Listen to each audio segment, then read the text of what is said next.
So welcome everybody to the second hour of Mindshifters Radio. Today is Wednesday, October 13th, 2021, and our call-in number is 563-999-3581, and press 1, and that puts you into queue to talk to us. We'd love to hear your comments and questions because that makes this your show. And Michael is away from the house here, so hopefully he will pay attention to the time and get dialed in. So we'll give him just a few minutes, and I will invite you to go to our website, which is whyagain.org, and just meander around and look at all the things that are out there. Let me know if you find something that's not working, or if you need to know where something is and you can't find it, and I will see what I can do to help you. You can drop me a line at Jeanie, Jeanie, at whyagain.org, and I'll get back to you. And while we're waiting on Michael to dial in, I will also just say I'm opening the website up as I speak. If you go down to events, you will see that, Michael's participating this Friday in a Divine Science Ministers Conference, and it's just for the ministers. But you'll see that the flyer and information on the Mindshifters and Still Point Breathing monthly online membership. You'll also see the 90-hour codependence to interdependence and responsibility communication. That's a self-study of 90 hours of information. And so we'll invite you to consider participating in either of those. I spent over 2 hours working on the catalog yesterday to get it switched over, and I don't know what had happened, but I totally messed up the whole website, and Susan had to go out and reload it from the day before. So I'm starting over again on the catalog. So I will eventually get there. Ouch! And I see Michael has joined us, so welcome, Michael. Thank you, dear heart. You hadn't shared that about the website. Ouch. That's a bummer. That happened right before I took to the doctor yesterday. Oh, really? Ouch. Another stress you didn't need. Very true. Well, I don't have any brain cells for what you guys do with the whole website thing, so it's beyond my comprehension, but thank you for having the brain cells and the willingness to move it forward. And welcome, everybody, to the show.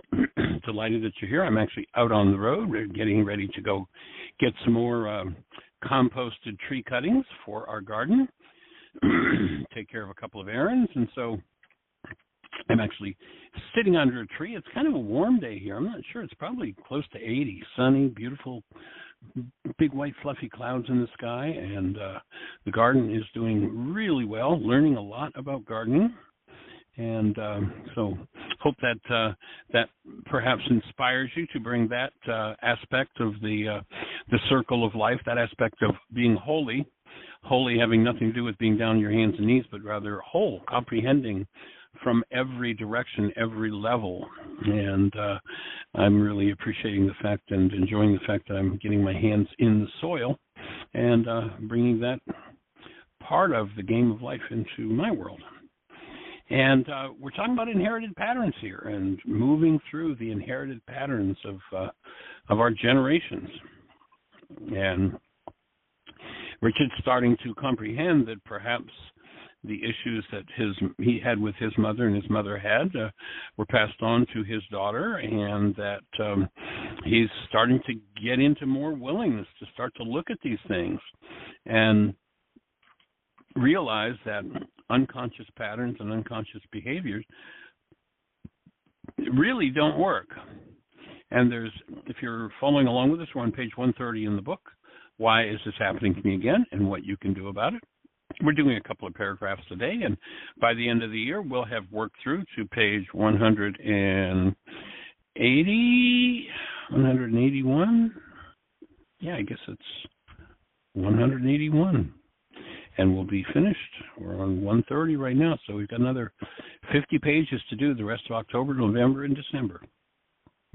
And the title or the subtitle of this particular section on inherited patterns, and it goes right back to the power person dynamic, is the chain of abuse. And a lot of people do not have any recall of what happened to them in the chain of abuse. A lot of people, and if you don't have any recall of your early years and what happened, just look at what you do under stress, and you'll know exactly what happened in those early years. It's as simple as A follows B, B follows A. It's just straightforward. The power person dynamic, my offering is, literally runs the behavior of the world.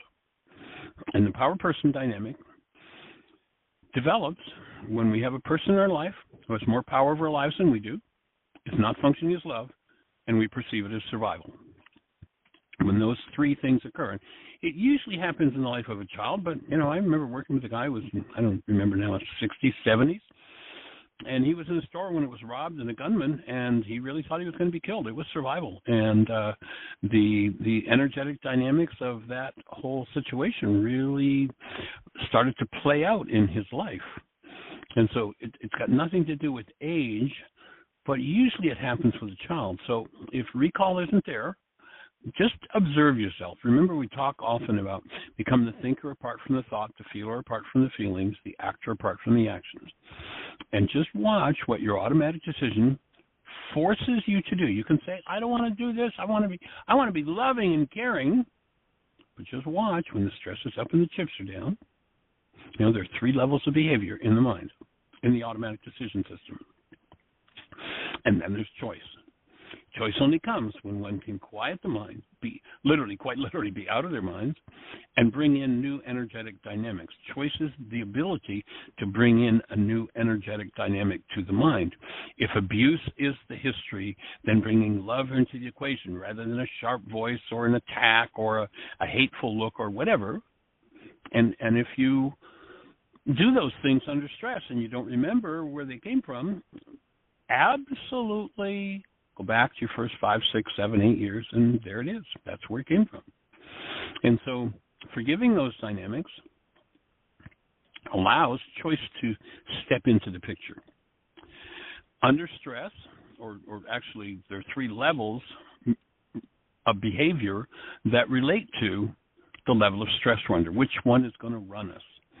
If there's no stress, we'll do whatever we did to get along with our power person. When stress starts to build, we'll do whatever we did to resist and survive with our power person. When we become ultra-stressed, we'll do what our power person did to us, that we hated the most. If you find yourself hating the things you do, saying, I don't want to do this, that's what you hated your power person doing to you. And notice you do it with no thinking whatsoever. It's bang. The stress is up. When ultra-stressed, it's just what takes over. So you can look back into your history and see exactly what happened by what you do under stress. And when you apply forgiveness, you remove those dynamics. And the more you apply forgiveness, the weaker the energy fields emanating from brain cells will become, and the more empowered to choose, the more empowered to bring in something that maybe your bloodline has never seen. And that's what we want to head in the direction of.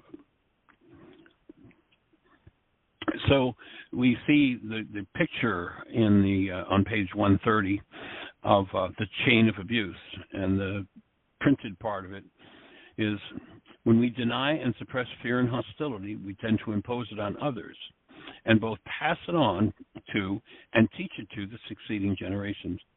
In this way, the experience of our true nature, love, is driven into the unconscious.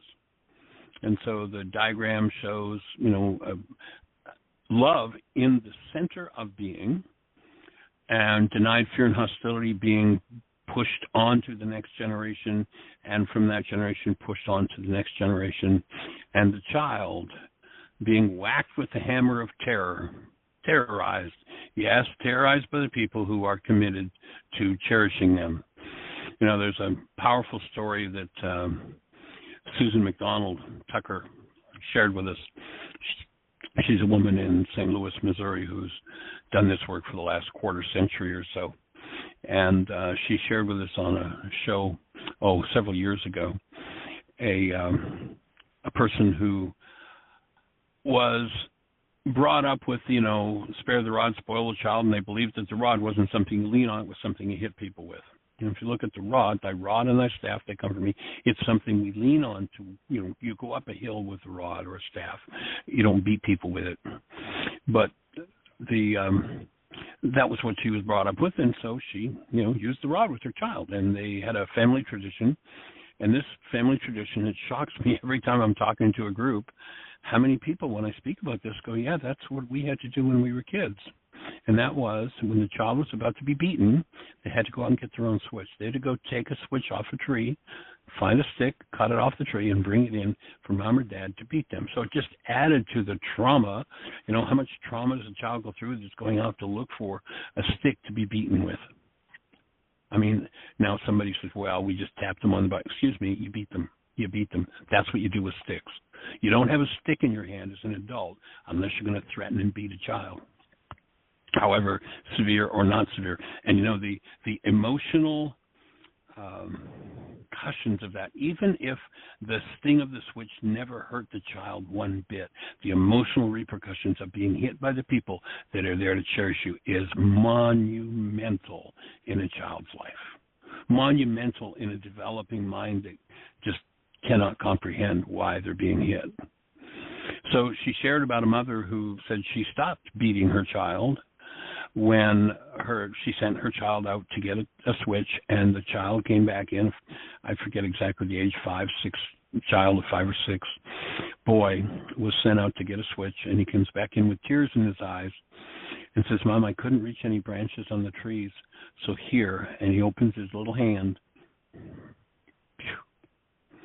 and it's filled with rocks. He says, here, I brought these so you can throw them at me. What does a child learn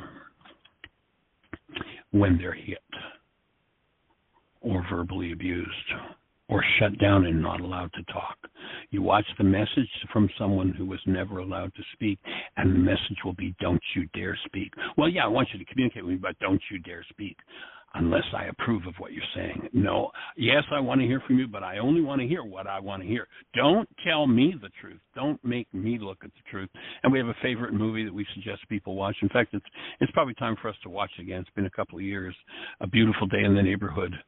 And it's considered to be a movie about the television show, A Beautiful Day in the Neighborhood. But in truth, it's a story about a reporter who was assigned to go and interview his name's not coming to me, Mr. Rogers. And he didn't want to do it, but he was forced to. And if you watch carefully, you'll see that Mr. Rogers, he's a space, and he's there to process and support people. And the main message, each time he gets close to anything that he doesn't want to look at, the main message this guy gives, at one point he's got an appointment with him, and he gets up and walks out of Mr. Rogers' office. And the main message is, don't make me look. You look at people and say, oh, you never talk to me. You should talk to me. So, okay, I'll talk. Well, wait a minute. I don't want you to use those. I don't want you to talk to me about that. Don't tell me the truth. Don't make me be accountable for what I'm doing, for the power person dynamics I'm doing. No. Talk, but no. Just talk the words. Just say the words I want to hear. Well, if you're going to invite somebody to talk, then you better be ready to listen. And if it brings something less than love, then maybe that's the space to step into healing those dynamics. And maybe you can let go of this, I'm going to bring rocks in so that the person who's supposed to cherish me can throw them at me and hurt me. So we're talking to Richard about this whole dynamic, and I say to Richard, as you heal the issues with your mother, not only will your relationship with her improve, most likely your relationship with your daughter will shift as well, I assured him. He said, sometimes my daughter avoids me like the plague, and I've always wondered why. Now I think I know. She used to tell me I treated her poorly, but I never listened. I didn't see it that way. I guess my mom didn't either. Come to think of it, my mom used to brush me off the same way my daughter says I do her. Feels like a relief to know that I can do things differently and develop a more loving relationship with her. You know, I'm feeling pretty good. I think I might be feeling that empowerment feeling you were talking about earlier. For the first time in a long time, I'm feeling like I can do something about my life. Richard, my mind keeps going back to a thought I had when you were talking about the issues around your mom. Would you be willing to look at that? He spoke with hesitation. Oh, what the heck. I feel pretty good. Considering what I've been through today, if someone told me I could uncover and deal with events and issues of such proportions as I have and come out the other side with a smile on my face, I'd have said they were out of their minds. Recall that the key to process and healing is holding the space of love. Bring those issues to the surface in another setting, and it could lead to craziness, I acknowledged. Is this the kind of thing people do in your intensive workshops, he asked? That is the focus. In an intensive, we work to give the best tools and understanding possible. The rest is process. And it's like watching miracles happen when a number of people get together to do healing work, I replied. I know you wouldn't engage me in this conversation to avoid looking at an issue about that, I said with a chuckle. Are you willing? So notice that he talks about, well, I'm ready to look at some things, and then he changes the subject. Watch the mind. It's tricky at its games. I'm willing, he said, as a trace of fear flashed across his face. Have you ever thought that living with you might be like walking through a minefield? I inquired. No, of course not, came his indignant reply. Are you feeling a little defensive, Richard? Perhaps a little. And so let's just digest that information, and then we'll step into tomorrow the next level of the conversation with Richard as we invite him to look at deeper and deeper parts of his mind and recognize that defensiveness, attack, is a pretty normal part of stepping into parts of the mind that have been hidden. And so if that resonates, any questions or thoughts for you, we'd love to hear your sweet voice. Our call-in number, if you're on one of those stations where we can't see you, is 563-999-3581. We've got 3/4 of the show left for conversation and questions. So if you're out there in listener land, and if you're on one of those stations where we can't hear you, if you call that number I just gave, you'll be listening to the show directly on your phone. And when you're doing that, if you push 1, that raises a hand in the phone queue, and we'll be having a conversation. So what's on your mind? How can we support you? 563-999-3581. Miss Jeannie, do we have anybody out there with anything happening in the chat room or a hand up in the phone queue? No, it's all quiet. So we have 40 minutes. Well, we're here for Somebody conversation. Press 1. Say it again, sweetie. I just said we have 40 minutes. Somebody press 1. Yeah, we've got lots of time for conversation today. Cut the monologue short, so we can open some space. So if you're out there in listener land, what's up for you? Is this fitting? Is this process that Richard's stepping into making sense for you? Now, if I were in your hometown... We have a hand up. Great, let's go for it. Area code 541, you're on the air. Is this Julie? Oh, yes. Hi. Hey there, welcome, young lady. Yes, Julie from Ashland, Oregon. We got it. Hi. Well, I'm just going to give you a little feel for my experience of myself since I had the breathing session on the weekend on Saturday with you guys. Oh, cool. Yes. Yeah. I feel like I'm a lot more aware and able to observe my capacity to hold the space that I was in from that healing, it's more anchored into me now, and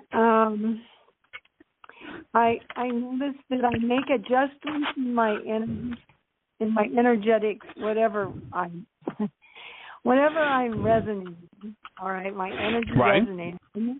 I make adjustments for others, but I don't go into their energy as much anymore. I don't engage, and I don't fight. I used to say I don't engage, but there's a bump in there that's not. If I say I don't engage, I do.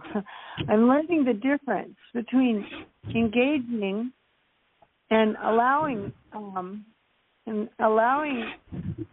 sort of engagement at a level that I'm choosing to both allow for them to be where they are and keep where I feel I am.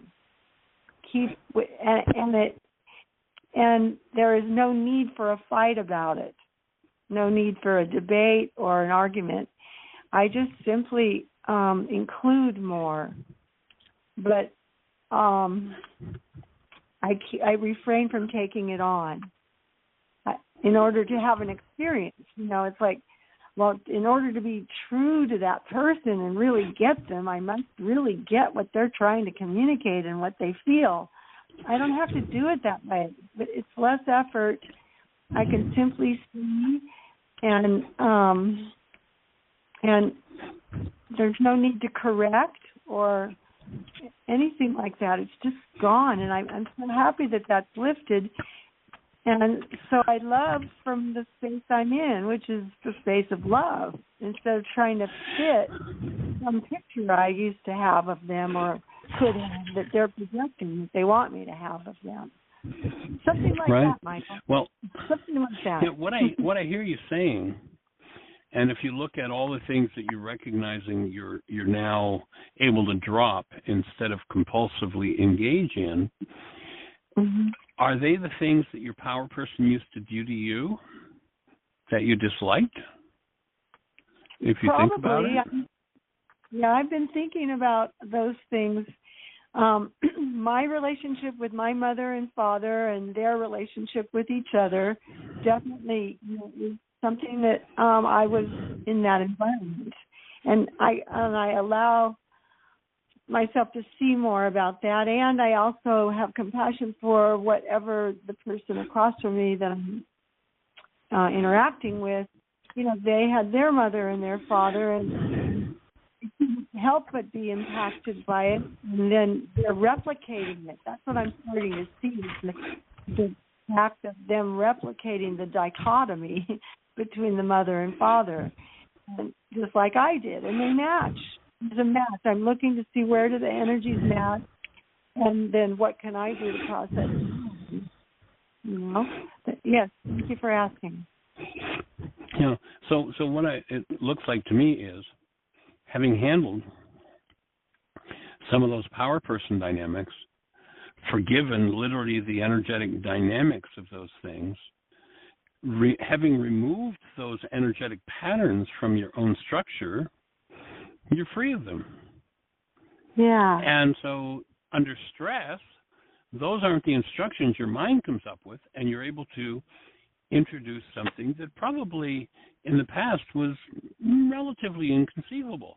Oh, here's this person who, let's say maybe they're attacking me. And I can go, oh, they're attacking me. I wonder what's up for them, rather than bang, bring that power person dynamic back into their face. And that's a monumental piece of work to do. Congratulations. That's pretty awesome.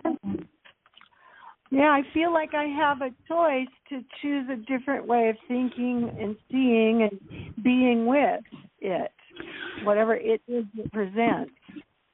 Yeah. And again, that's exactly what choice is the ability to bring something new to the mind that perhaps the mind has never seen before, never engaged in, never conceived of. It's a That's different what real opportunity. choice is. There's no choice in the mind. I mean, what the mind would call choice is, well, when I was my power person, I would either rage or cry. And so here I am in this situation 50 years later, stress is up and the chips are down, and I can either rage or cry, and I call that choice. But it isn't choice at all. That's just a decision. Which path am I going to take out of my past? But to truly bring in something new is pretty huge. It's a nice work. Yeah, it is. Well, thank you Millions for yet unborn. Yeah, millions yet unborn will benefit from that piece of work. Oh, good. It's a different way of bringing the change I'd like to see into the world. Yeah. Yeah. It's the only way, really. Sweet. Now. Yeah. But so I'm really enjoying my life and moving at my pace that's comfortable and loving to me, and I'm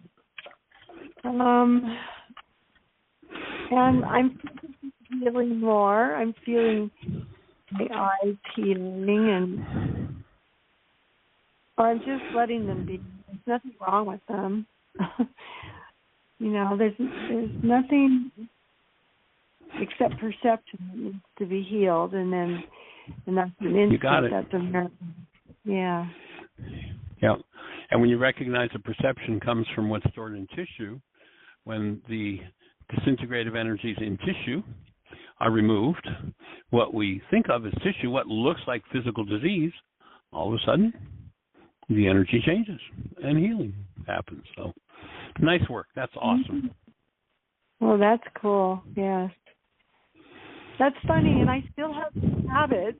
Like, how funny this is. I have had a repeating condition from time to time, and then I have a prescription for it from time to time.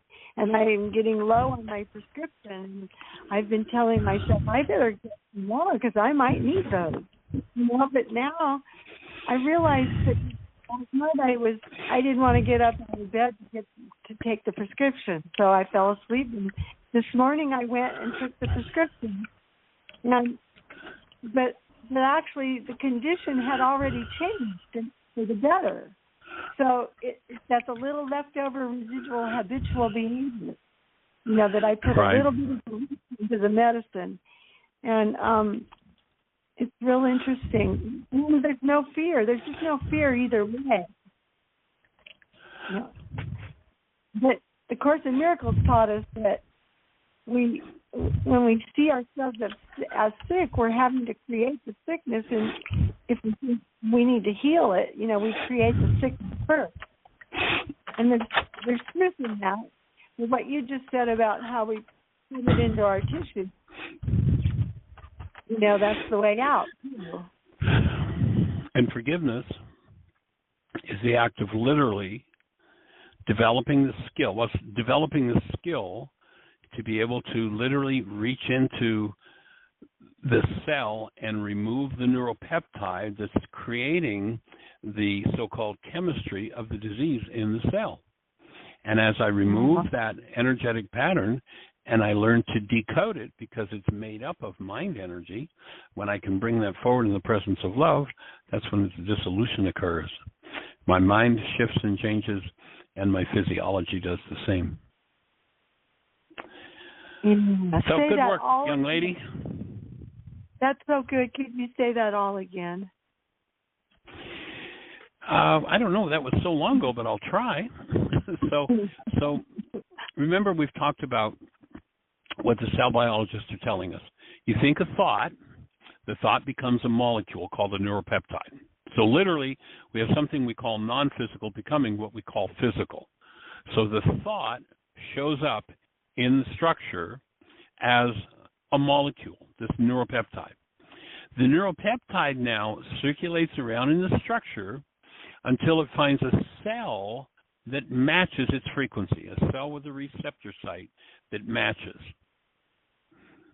And it's interesting, they used to think it was all on the inside of the cell, but what they found is you can go in and you can remove all of the insides of the cell, and if the receptor sites are still there, the cell will function just fine. if you use enzymes to digest the receptor sites on the cell, you can leave the guts in the cell and the cell won't function properly. There has to be communication with the cell. So if I come up with a thought that matches a receptor site, then that cell, that neuropeptide lands on the receptor site.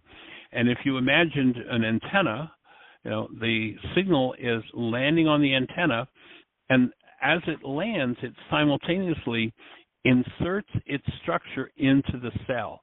If you were inside the cell looking, up at the receptor sites that this energy is coming into, it would look like, as it shows up inside the cell, it would look like chemistry. That's what we'd call that frequency. The truth is, seeing as how Einstein tells us there's no such thing as matter, there's no such thing as chemistry.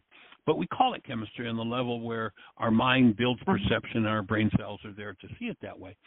So now I've got a piece of mind energy, let's say hate. It shows up in the cell as a disease energy, a disintegrative frequency in the cell. The skill of forgiveness is developing the ability to recapture, and instead of have that thing hide away in the cell, produce all kinds of emotion of rage and fear and behaviors based on unconsciousness in the cell, I'm getting conscious. I'm canceling the goals. I'm becoming aware. I can decode what's in my own cellular structure. I can reach into that cell. I can pull that neuropeptide back out and go, oh my God, I never thought of myself as having hatred. Whoa, I'm going to take a breath and let loose of this.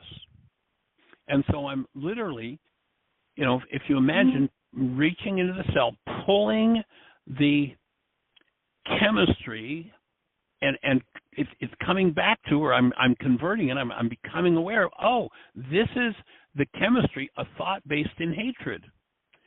And I'm ready to be finished with hatred, so I bring that hatred forward, expose it to love, and it dissolves. Literally, hatred dissolves from the cell. The cell is now free to totally and completely reorganize itself, literally become a new organic structure free of hatred, and literally physiologically restructure itself in the image and likeness of the control frequency it was designed for, and that is love. And it's forgiveness that does that. So the skill we're inviting people to do with this work, and it takes time. It takes building brain cells to recognize, and oftentimes one of the most common things we'll hear, people touch into that, and they're like, I never knew I had any of that in me. I don't ever remember that happening. And what they're literally doing is developing that skill and that ability to go in and pull the neuropeptide out of the cell, pull the chemistry out of the cell, what's called chemistry, and poof, disappear it.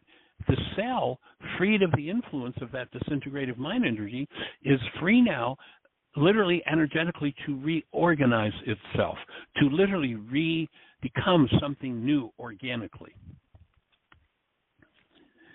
And it's forgiveness that allows that. And Michael, also, I was thinking that neuropeptide thought, like you said, I really listened to this time about how it circulates through our system and finds a receptor site of the patient, right? And when we do the forgiveness work, we may do the forgiveness work enough to release the cell from that peptide. And yet, if we don't fully heal it, it can find another receptor site. And I've had things move around in my body from left to right or whatever, or go away and come back. And so that just means I haven't done enough of my layers of forgiveness. Is that correct, the way I'm thinking? I think you're right. Exist? You're right on target. Okay. You're right on target. Yep.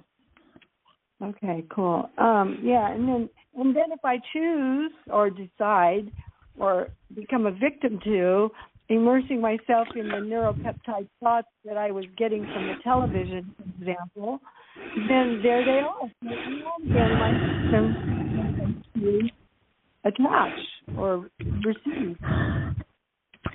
So there's not a lot of respect that I have for. Say it again. What? I said, Go ahead, say it again. Okay, I'm literally feeding myself those things, those neuropeptides. Yes. Digesting them, literally metabolizing them. Mhm. So the Greeks, and it's, there's not much about Greek philosophy that I really admire, but one piece that they had of the puzzle very powerfully is they said, guard the portals of the mind. Mhm. Watch what you allow your mind to metabolize. And make sure that the mind energy you gather from the world, it's like a harvest, make sure that as you reap from the world, you recognize that what you reap, and it kind of is the reversal of that law of, they say, as you sow, you reap. Well, in this case, it's as you reap. If I'm reaping rage and hatred and fear, if I'm focused on all that in the culture, and I'm reaping that mind energy from the culture, I'm sowing that in my literal cells. And my cells are going to move in the direction of that frequency. That's why, and they call it aging, but the truth is it's got nothing to do with time. There's no such thing as aging. Who was it? I forget who it was that did some research at the Cursi Clinic in Cincinnati, and here's what they said. Time is not toxic. Time has no effect on human tissue under any conditions. It is the belief in the effects of time by those who subscribe to such a belief that acts as a poison. So we do this, we sit in front of the tube and, here's this set of symptoms coming in from the drug ad, and here's this set of symptoms and that set of symptoms, and people run off the doctor like, well, I wonder which symptoms I should deal with first. And they're literally reaping those frequencies, don't have any idea that they're allowing that mind energy into their minds, and wondering why they're becoming symptomatic. Because in reaping them with their sensory awareness, they're sowing those frequencies into their tissue structure. It's been called suggestion, or the placebo effect. Mm-hmm. And there's a thing called the nocebo effect, the negative aspect. And when people buy into the negative aspect, they grow into a likeness of their diseases. There's a thing they've recognized in schools of medicine and psychological studies, and they call it the second-year syndrome. And by the second year of studying a particular set of symptoms, what they've noticed is that the medical students that are studying those symptoms are developing those diseases. They're literally growing into the image and likeness of that which they've focused their minds on. Mm-hmm. Right. So to refuse to engage in that is, we usually in the evenings now sit with Jeannie's dad and we'll watch television with him, and we try to watch things without commercials, but sometimes they end up there, or he watches them and, we hear them from the other room, and it's like a continuous canceling of, cancel that image. Like, who needs to buy that? The XYZ drug. See if it's good for you, if your doctor thinks this is right for you. And then they've got this whole list of, body parts that are going to break and, life-threatening. You got a pimple on your nose. We get rid of that pimple. Well, it may cause a heart attack, but hey, like engaging, reaping that energy from the TV set is a disaster. And many people, I would say, die because they watch so much television and buy into so much crap. Yep. Hey, this thing came while you were talking earlier. The word frequency, okay? When I hear that, and I was holding my phone right up to my ear and just hearing and absorbing like I heard the word freak, like F-R-E-A-K, freak. Right. Okay. And so I wrote it down, and then, it's, which do you want, that kind of frequency, or do you want the kind, and I wrote down the positive one. I didn't know what it was going to be. So I just spelled the word free, F-R-E-E, and then Quincy. So that's what forgiveness is it frees us up for the harmonious frequency. Shift the mind energy patterns. It's the key to it all. Mm-hmm. And most people are not interested in working with and in their minds. oh, that's irrelevant. That's just in his mind. Excuse me. If it's in his mind, it's in his body. And if it's in his body, it's going to pay the price of it being there. And again, forgiveness is about developing the skill and the ability to reach into the cell, pull the neuropeptide out, decode what's there, and throw it away. The act of throwing it away is forgiveness. And if we refuse to do that, then life is designed to deliver to us someone who has the decoder. Somebody's going to show up and play it out with us. And my take is that's a gift that life gives us. It's going to show it to us over and over and over again until we finally go, this keeps going on in my mind. Maybe this is about me. Maybe I need to take charge here and do something about it. Mm-hmm. And that's where the game changes. Yeah. And that's the eternal, too. I mean, we can live eternally now. We can feel our eternity and truth of our essence now. And as we walk in the world, the experiences that present to us, we call in, right? We call in. Then we continually undo what doesn't belong in our system, and we keep walking eternally. I guess that's the idea. Anyway, it sounds like I join you in that, young lady. But what else is there to do? Live the highest. Once you realize it's there to be done, I agree with you. What else is there to do? And oh, by the way, did you see William Shatner on his launch into space and his arrival back here on Earth? No, I didn't.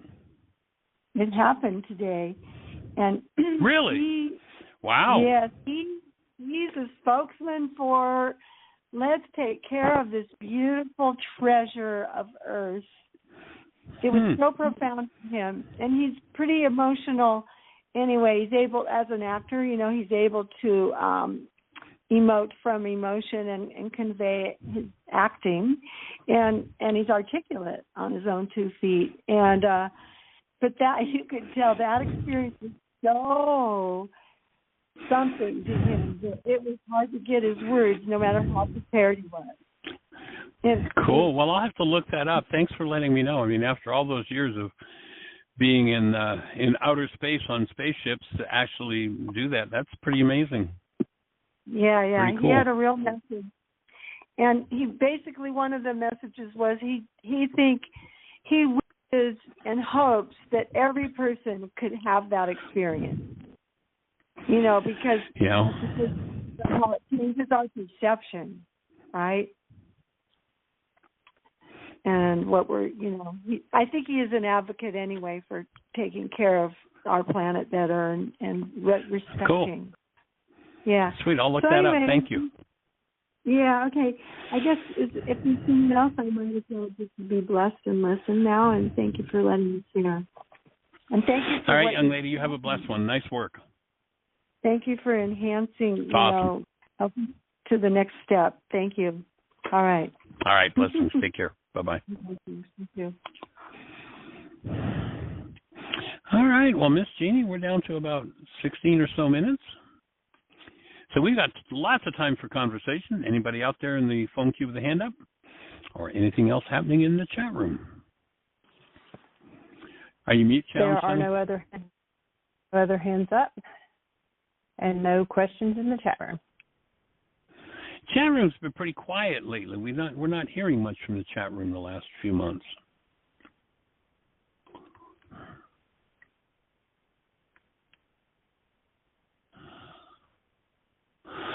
So if you're out there in listener land,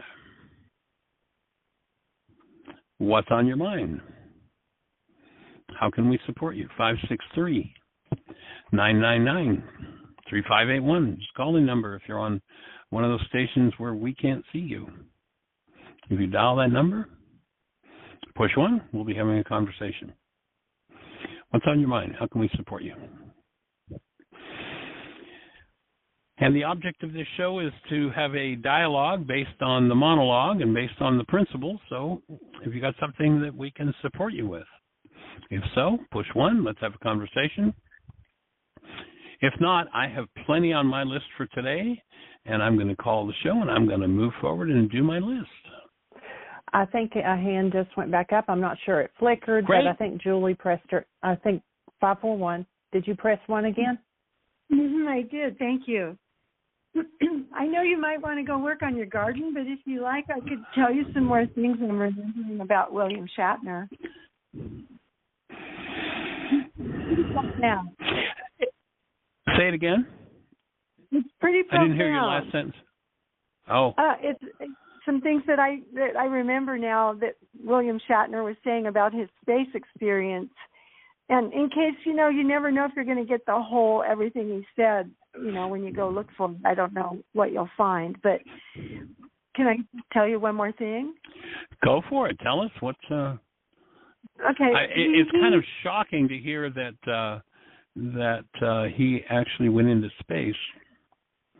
That's pretty cool. Yeah, he did. I'm so glad I caught it. What it was is that it was with Jeff Bezos, his company, Blue Origin, or I don't know what he really called his company, but that name was on the spaceship. It was a booster and a capsule. And so as the booster and capsule went up and then the booster released, it stayed in its own return curve, which was in the lower, atmosphere. Atmosphere, yep. Right. The atmosphere. And then the capsule went on from all that momentum into space, and its arc allowed them to be weightless for 3 minutes, and then they started their descent. And what I was really surprised of was that the booster actually landed on its own to be used again. This was its 4th use. And they came down with parachutes later and landed right on the desert floor. It was in Texas. And so that was amazing, just all of that science. And then that is pretty amazing. Yeah. And it happened this morning, like around, I guess it was 10 a.m. Eastern time, maybe Texas time. It was 8 a.m. here. It was before 8, between 7:30 and 8 on the West Coast. Anyway, they had a delay, and then they finally went, and the countdown happened. And, so when William Shatner got back, he was telling about what his experience was sitting there in the capsule waiting to go, because he was already emotional and nervous and wondering, I mean, you got to be. So then, nothing is quite what the simulator ever could convey. So the engine started, and that was huge. And then the liftoff started, and that was huge. And he was really wondering, with all those G's, am I going to make it? Am I going to make it? Anyway, yeah. This is the profound part that just he was so surprised he didn't expect. So they get to this place where it changes from blue to black, right there, that instant. And they're going, I guess, 50,000 miles an hour or 50 feet per second or something like that, something 50. Pretty and fast, said whatever it was.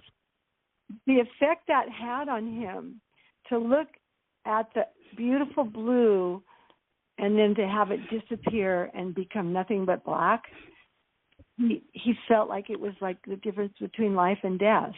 And I mean, he's older, 90. He probably thinks about, what's happening next, and of course it's what we create. And anyway, so he just couldn't get over that. Other astronauts described it as, it's an open expanse, spaces to be explored, and with all those shows and all that programming and all those scripts of Star Trek, his experience was, that's as simple and quick as life and death. So, but I think it then to the meaning, the profoundness of that was meaning there's just that thin membrane, the difference between our life on Earth and it not being here because we didn't take care of it.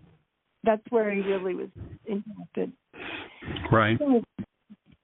Anyway, I just wanted to get that across in case anyone else missed it and you don't mind it being on your show.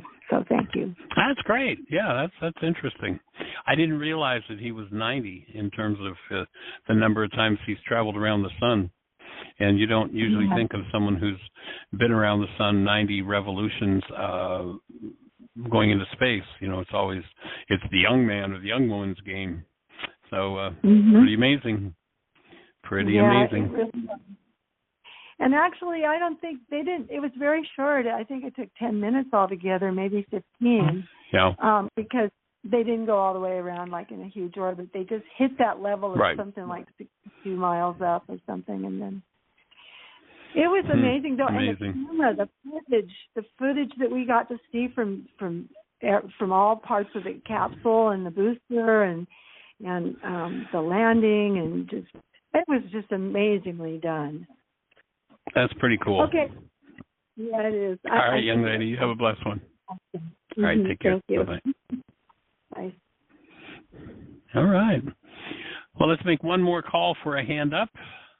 If you're out there in listener land and you have a comment or a thought, anything we can support you with, anything you want to know about the tools, you can go to our website, whyagain.org, and if you go to up in the upper left-hand corner of the home page, you'll see a link that says Start Here. It'll walk you through the whole forgiveness process. You can do the process right there on the